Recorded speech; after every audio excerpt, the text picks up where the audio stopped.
Well, ladies and gentlemen, back. The Real Talk Sports Show is back for its Falcons post-game wrap-up. It's your friend, the minister, Jonathan Simmons here. We're back on the air, giving you a post-game wrap-up of another sad day for the Atlanta Falcons, where they lose 23-20 to the Tampa Bay Buccaneers, and a game that they really, oh, Lord have mercy. Um, Yeah, I don't. It's just frustrating. This team, it really is. It really is. Watching these guys once again, another loss. Final drive of the game. Falcons have an opportunity to win the ball game, and they do not. And why is that? Why is that? It's because this team, I think, has lost the clutch gene. That's to me. That's why I look at them. I look at this team. They just can't seem to find a way to close games out. Anyway, let's take a look. I'm going to do this here. If you want to be a part of the broadcast, no worries. Come on, join us. We're going to put the link in the. We're going to put the link here in the comment section. We're going to get our first comment of the day. Oh man, Slim Jim, he's got a nice YouTube podcast that he does. Slim Jim Longfoot says, hashtag "Who gotta go." And we're going to ask you if you think that's the case as well. And what do you think is the problem with the Falcons? Why they can't close games out? What are your thoughts? Once again, you tuned in to the post-game wrap-up. Yours truly, the minister, Jonathan Simmons, is here. Remember, you can follow us anywhere on social media at Real Talk Sports, the number 7, or you can follow me personally at J Sim, Minister J Sim. But I prefer just follow the show, Real Talk Sports 7. And for those of you who are watching, I'll pop that back on the screen so you guys can see it. But the frustration is real with this team. It's just incredible. We go year after year, same thing. We have we get right down to nitty gritty, and this team can't seem to close out games. I mean, that's just the realities of it. For whatever reason, this team always finds a way to lose a ball game. It's just let's just take a look at the stats for a second. All right, here's the stats at this point. Baker Mayfield. First, we'll do the Buccaneers. The defense. See, here's the thing that's frustrating about the Falcons. The defense played well for about 58 minutes. When I say play well, they played well except when it was really situational football. And what do you mean by that? When it was absolutely they had to make a stop on third down, or they had to not give up a score touchdown. On those plays, the Falcons always seem to be a step short or a few inches short of making a play that would have, tilted the game in their favor. I'm just saying. I mean, you look at the Emeka Guka touchdown pass. You have a situation with a young rookie. Just barely goes over his fingertips. You bring Watson here. The guy played a pretty good game as a rookie, but like I said again, when a play absolutely had to be made, it was not made. There were dropped interceptions, both by Terrell and also by by Terrell and Watts. Both of these guys had chances to squeeze the ball, make interceptions, which would have been game changers. So, like I said, again, I appreciate the effort that the Falcons made. Certainly, they had Baker Mayfield under a lot of pressure for most of the game. But again, all the money the Falcons have spent on defense this year, and in game number 1, the fruits of that was 0. I shouldn't say 0. The fruits of that was 1. They had 1 sack. So the Falcons right now are on pace to have 17 sacks this season, which, I mean, obviously they'll have more than that. But, this was the same old story.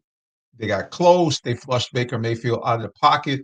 But at the end of the day, they only got him on the ground once. And when a play absolutely had to be made, Baker Mayfield made it every single time. Now, if you just had to take a look at the stats of this game, in terms of yardage, you would say, hey, Falcons defense was spot on. Baker Mayfield, 17 of 32 passing, just 167 yards. But the other side of the stat line, the right side is what tells the story. 3 touchdown passes, no interceptions. Also, 5 carries for 39 yards, including a couple of very crucial first down carries.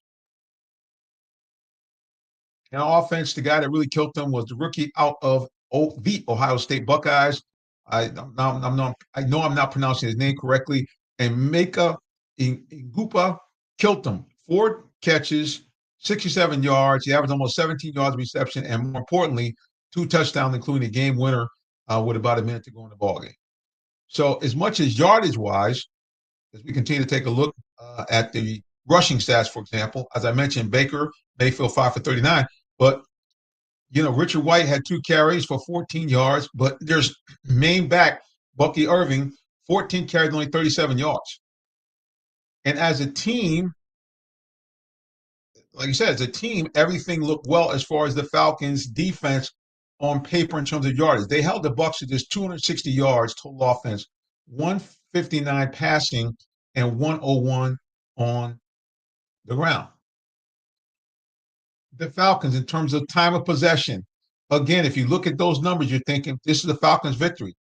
35 minutes to 24 for Tampa Bay. Those are the kind of stats that normally come out to a victory. First downs, 23 first downs for the Falcons, just 16 for the Buccaneers.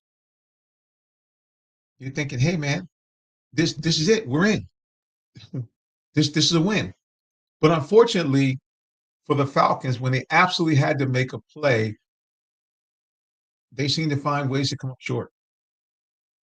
Now, speaking of Falcons, let's take a look at the Falcons team stats. We'll go to player stats here. Okay, Michael Penix, can't really fault the rookie. 27 of 42, 298 yards, 1 touchdown. More importantly, 0 picks. So he did exactly what you want from your quarterback. He did not turn the ball over. Also, he did the thing I've been looking for from Falcons quarterbacks from ad infinitum, really since we had Michael Vick.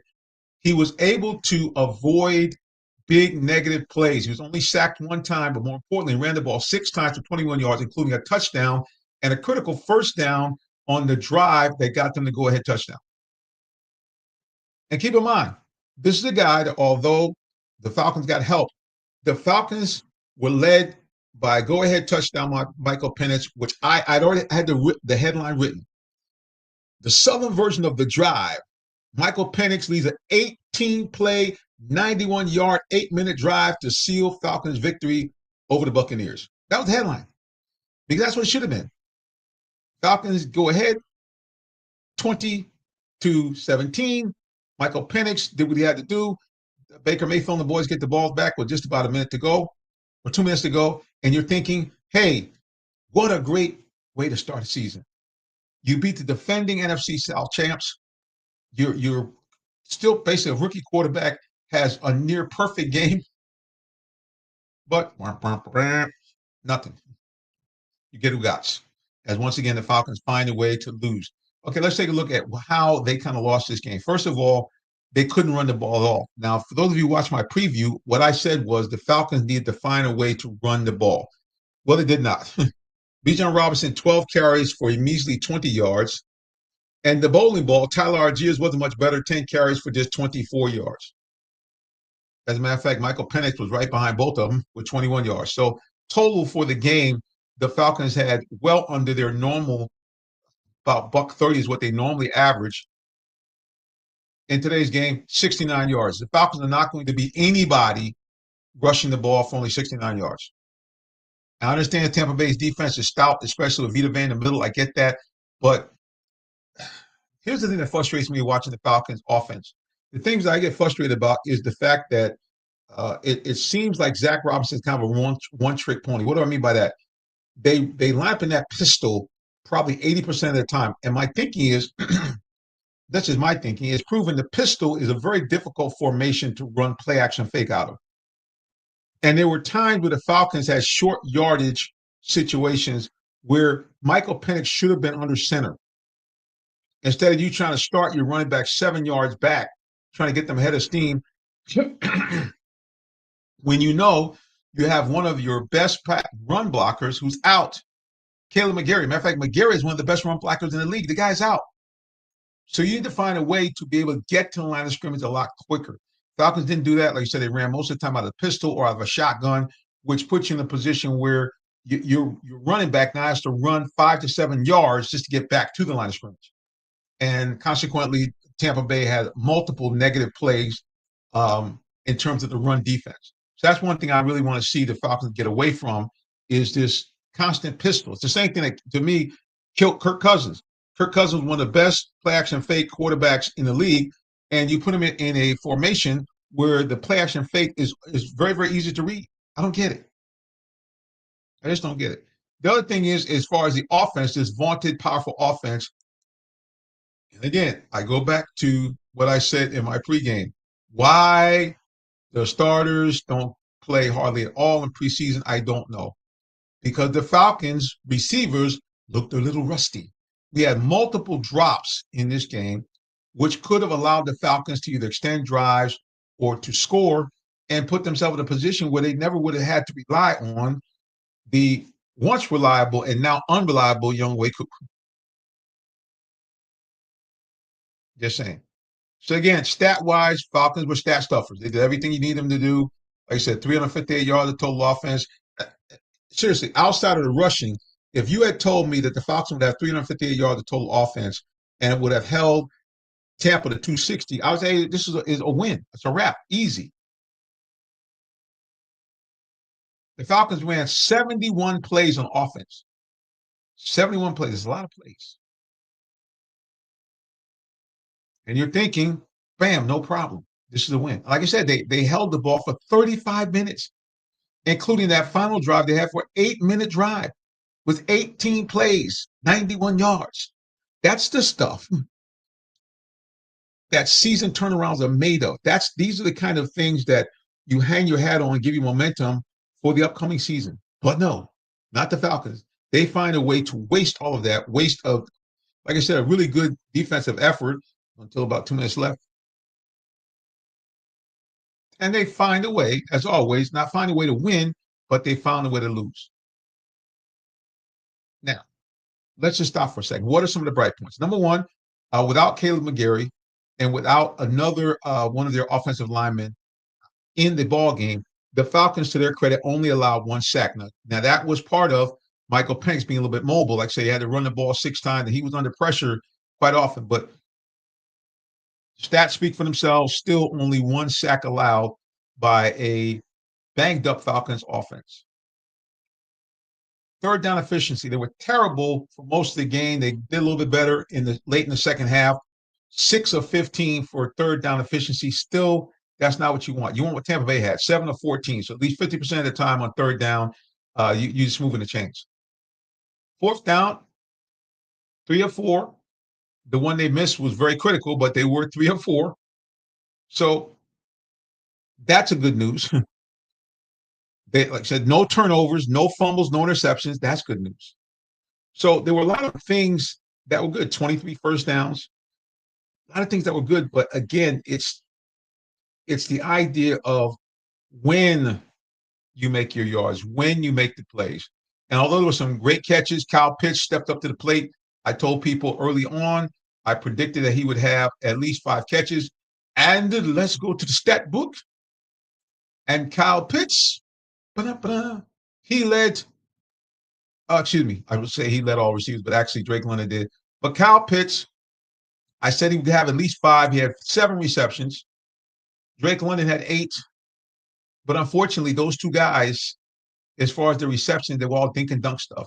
Drake London, 8 receptions for a measly 55 yards. This is a guy that normally averages 12, 13 yards a catch. So you can tell all that stuff was kind of dink and dunk in the Tampa Bay zone coverage. And of course, Michael Penix, to his credit, knew he had to get the ball out early and often because of his wounded offensive line.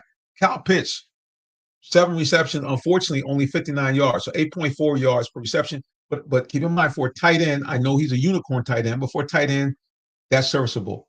The guy who did what we thought he was going to do on the receiving end, Bijan Robinson, 6 receptions, 100 yards, 16.7 yards a carry. Of course, one of those receptions went for 50 yards, which was the Falcons' touchdown on, I think, the 3rd play of the game. And it's funny, man, because, I mean, literally, I was walking after doing my pregame and heard, like, whoa, I heard the train horn. I'm thinking, all right, the Falcons jump right out, 7-0 lead. It's going to be on and popping. but the Falcons were then stymied with only 6 points over the next 2.5 quarters and didn't get another touchdown until late in the game, approximately 2 minutes to go, when they finally were able to get the go-ahead score. So again, what is wrong with this Falcons team? Well, I'll tell you what it is. They just do not perform in the clutch. And speaking of not performing in the clutch, once again, Younghoe Koo sends Falcons fans home furious. Koo clanked one field goal in, and then with basically no time on the clock, a 48-yard field goal, not a 58-yarder, not a 63-yarder, not a 68-yarder, a 48-yard field goal, which, remember, before this injury or whatever kind of happened to him, Koo was money on anything inside of 50 yards. Pro bowler, one of the highest percentages of any kickers over that time period. But now he has become a liability. Missed multiple kicks last year that cost his ball games. And today, again, not a 58-yarder, not a 68-yarder, a 48-yard field goal, which when he was in his heyday, that was pretty much automatic. Instead, he pushed the ball wide right, and the Falcons go home with another loss. I don't even know what to say.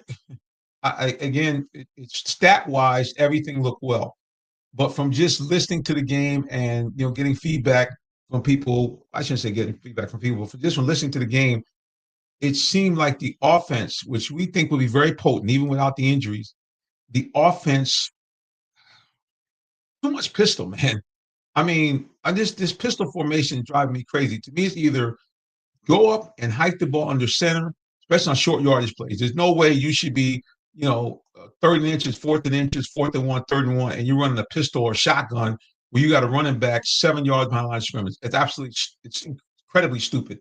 And especially when Michael Penix has showed his ability to run the ball. And last but not least, Michael Penix is 6'3" and about 220. So when you got a fourth and inches, fourth and a yard, I understand you got Vita Vea, that monster clock in the middle, the guy that makes his living against the Falcons. I get all that stuff. But at the end of the day, you think with a 6'3", 220-pound quarterback that the quarterback sneak would be a learned play by this Falcon team. I'm just saying, guys, like I say, it's just very frustrating watching the Falcons and watch how they go about their business. And you're wondering when the team will learn. Now, I don't want to not give them any credit. There were some things I saw that were very impressive. First of all, tremendous turnaround in terms of clock management skills for Raheem Morris. He's got to get big kudos for the way he managed the game today.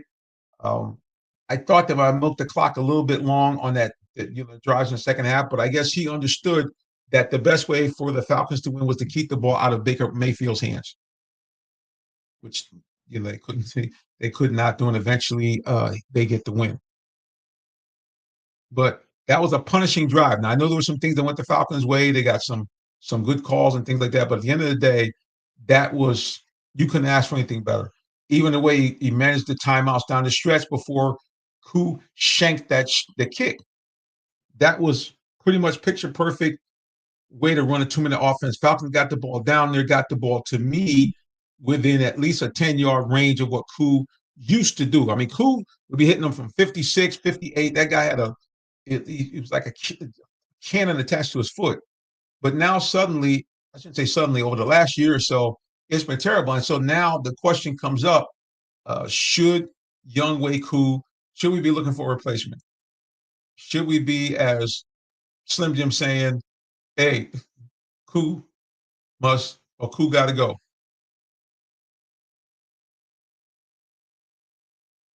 And of course, it's the coaches say, which is true. You don't want to leave the game in the kicker's hands. Of course you don't. Ridiculous. Doesn't make any sense. But at the end of the day, they did, and it cost them dearly. So I don't have too much more to say, man. Like I said, again, a very, very frustrating loss. Again, Falcons go down to the Buccaneers 23-20 in a game that they really should have been able to win the ball game. It was a very winnable game. The Buccaneers were in a situation where they were shorthanded on their offensive line. They had a Pro Bowler who was out. They had two of their receivers. You had Chris Godwin out, and his backup was banged up. you're thinking this is the opportunity to grab a win. But the Falcons found a way to blow the game and to lose the game again on the last drive of the game. One more time, the Falcons losing. And then, of course, Young Wei Koo, the biggest thing is when they did try to get in the score, Young Wei Koo, once again, screwed up. All right, so what can the Falcons need to do going forward? Well, one of the things I think they should stop running that pistol offense so much. I think they should do a lot more with Penix being under center. He's, like you say, he's an agile enough quarterback that we've seen they can do exactly what you want your quarterback to do. Be agile enough to sidestep the pressure from time to time. And another thing, too, if the seize part to be able to run to get a first down. Right. We don't need him trying to imitate Michael Vick. We just need him to roll out when he's under severe pressure to be able to either throw the ball away or to, get a connection there. So that's it, guys. I ain't got much more to say. Like I said, again, this is just our quick wrap up. A lot of frustration here as a Falcons fan. I'm glad I'm not a season ticket holder this year. Now, they might turn this thing around, which I think they can. But, man, and I was even thinking about buying a one-game ticket today. Ticket cost me $95. By the time you pay Ticketmaster and all additional fees, you're talking well over $100 to sit in the nosebleeds and to watch, again, pluses. Kyle Pitts, 7 receptions, great, including a couple of clutch plays when they absolutely didn't have one. Give him credit today. He stepped up. Happy about that. Defense, except for a few plays where they broke down, were all over it. They pressured Baker Mayfield, never got him on the ground, which is going to be a problem going forward. But they did at least put severe pressure on Baker Mayfield, and it took him making, just goat-like plays in order for Tampa Bay to get this victory. Like I said, they held them under 300 yards of total offense. And this is one of the best offensive teams in the league last year. Now, again, we understand they lost players and coaches, but at the end of the day, for the most part, the defense held them in check. You would think. You would think that would be enough to win. But anyway, guys, like I said, again, we're going to wrap it up here. We thank you so much for tuning into the Real Talk Sports Show, our post-game wrap-up. And we hope that you continue to follow us on social media. Hey, guys, listen, thanks to you, we have now reached a level. We are at level 1 of being a YouTube partner, which means eventually we can get a few shekels in, a few little dollars and cents to come into our pockets from the folks at YouTube. So I'm just going to, there it is. Like and subscribe, please, if you're on YouTube. Even if you're not on YouTube, go to our YouTube page, Real Talk Sports, or we're youtube.com/Real Talk Sports 7. But just go to the Real Talk Sports page. Remember, like and subscribe. Those are 2 things you want to do. Like the video and then subscribe. Put your notifications on too, please, so you know when we come on. Everybody, like I said again, we appreciate you for joining us here in this quick post-game wrap-up. Falcons go down to the Buccaneers, another heartbreaker, 23-20. Like I said, when will this all end? We don't know. Anyway, that's it. Bucks 23, Falcons 20. Young Wei Koo misses a chance to tie the game as he pushed a 48-yard field goal on the wrong side of the goalpost. And thus, the Falcons take another 1 possession, last-second loss. But guys, if you want to find us and find out some of the stuff we do away from the Falcons, like we got a high school football, that's really our biggest thing. Hit us up. Follow us, first of all, on all social media platforms, Real Talk Sports 7.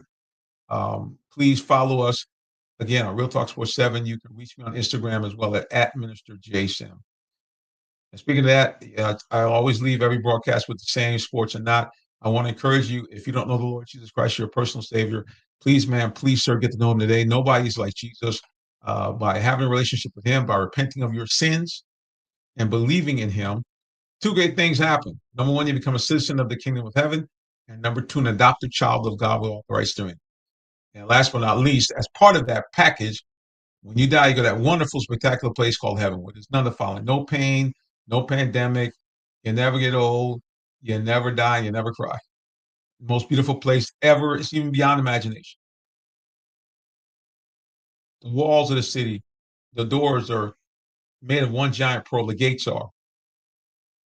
All the buildings are adorned with all types of jewels. Matter of fact, the streets are paved with a gold that's so pure it's translucent. and you avoid that nasty place called hell where all the things I just mentioned won't be in hell. It's terrible, it's dark and dreary, fiery, painful, and you're locked up with the devil and all his demonic hosts forever and a day. I don't know about you, but I like option number one instead of option number two. All right, guys, again, thank you for joining us here on the Real Talk Sports Show post-game wrap-up. Sadly, Falcons lose 23-20 to Buccaneers. All right, everybody. Until next time we get back together again. God bless you and have a wonderful rest of the day or evening, whichever may apply. So long. Take care.